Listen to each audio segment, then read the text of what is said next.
Gambling is embedded in our DNA. We love it. There's a feeling when you place a bet before the bet settles where there's that level of uncertainty that makes your heart flutter. You won how much? I think it's close to $2 million.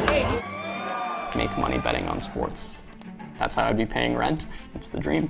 You bet like 20 million. How much did you have at the end of all this? Nothing. We are witnessing the wild, wild west of sports gambling. Thousands of dollars, to bet on whether or not a college freshman is going to make a free throw. That's kind of insane. I mean, I know it's insane. One of the most popular bet on sports was Taiwanese table tennis. This is an addictive behavior, like tobacco, alcohol, sex. A little is great at first, but then you've got to have more to satisfy that craving. This is an addictive product. I don't know that it is. I think. You don't think it is? No, I don't think it is. If there are more people gambling, and it's more accessible to them because they can do it on their phones, there's going to be more problems. There's no off switch. There's no stop. The model isn't designed to stop. Everybody loses. They go after the people who are trying to quit. When you want to give up, what if you can't? It's not the result of the bet, the win or the loss. It's the action of being engaged with gambling. It just tore me apart from the inside out. The excitement? It's the dopamine, not the dough. Where are you speaking to me from right now? Federal prison camp. For this massive gamble that the country is making, have we really processed the stakes?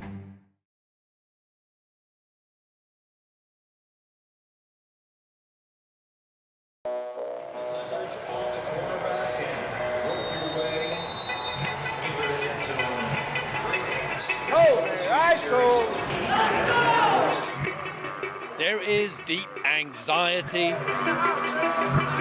also ecstasy. These guys made it. These guys are a bunch of mates from Montreal. Disbelief, bare chests, and bro hugs. The NFL regular season is drawing to a close. Congratulations, man. And so is Circa's Survivor Pool. The way it works is you pick a team on week 1. And if you win, you get to pick a team in week 2. You can only pick a team once per season. So this progressively gets more difficult. I'm gonna have a heart attack. So I'm gonna have a heart attack. You won how much? I didn't do the numbers. I think it's close to $2 million. Some are now winning big, some are now losing big. Not on the tables, but online on sports. I'm overwhelmed by your suit. I'm overwhelmed by the screens. Is that the idea here? And we're in the world's largest sports book here at Circa Las Vegas. And it's no longer just who's going to win or lose. There are point spreads, of course. Also, so-called prop bets, like how many rebounds will Nikola Jokic get in the second quarter? And micro bets like, how fast will this pitch be? I found a typical sports bettor, a young male, to explain something else. The all-important parlay. We're looking for entertaining. We're not going to bet on the Jets. That's number one. But we are going to bet on football with Isaac Rose Berman, a pro gambler. We're going to combine all of these bets. So what that does is it makes a parlay, and it only pays out if all of them win.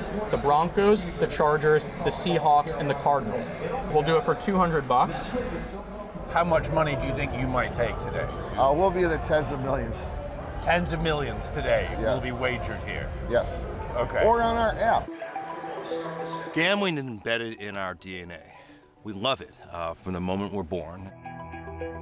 Ancient Egyptians bet on chariot racing, ancient Greeks on the OG Olympics, and Americans have been betting on which horse can run fastest for over 350 years.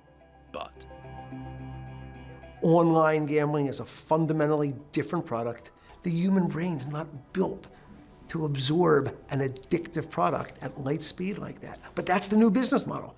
Explain to me why it's so addictive. I have, quote, an addictive personality. You know, I've been addicted to alcohol, but gambling has never interested me at all. As you well know, I'm a gambling addict in recovery. I made my last bet on April 27, 2014, but I'm not an alcoholic. We don't know why certain things trigger responses in people. It's just like a drug and alcohol addiction. He's now a gambling addiction therapist. Gambling addiction is an addiction just like heroin and opioids and tobacco and alcohol and cocaine. Bill Miller is the president of the American Gaming Association, the gambling industry's trade organization. This is an addictive product. I don't know that it is. I think You don't think it is? No, I don't think it is. No, I think that phones are addictive. There are a very small number of people who have challenges with sports betting and or gambling. In states where sports gambling, online sports gambling, has been legalized, overall credit scores have gone down and bankruptcy filings have gone up. I've seen that stuff. That is academia wrapped up in advocacy. For many of us, hits and misses, highs and lows are no longer enough. It's almost impossible for me to watch sports now without having a bet on them. And tennis, you're into tennis. I love tennis, my favorite sport. You've got a bit of an East Coast country club vibe, is that? I played tennis most of my life. Of course you did. Yeah, although never that well, yeah. Me being a tennis fan does not really relate to my tennis betting at all. It's just data analysis. When you want to give up, what if you can't? It's a great question we'll have to revisit in a few years.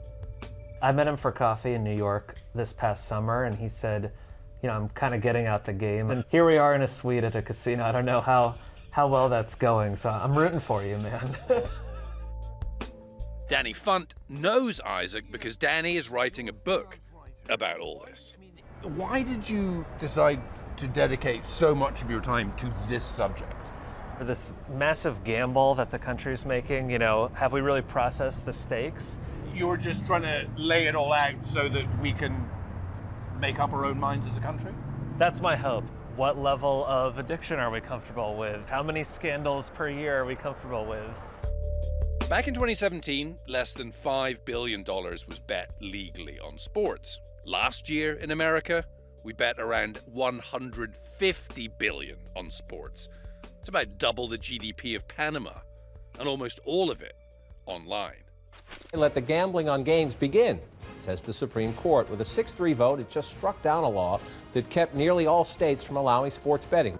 Now it's legal in 39 states, plus DC. In just 7 years, we are witnessing the wild, wild west of sports gambling.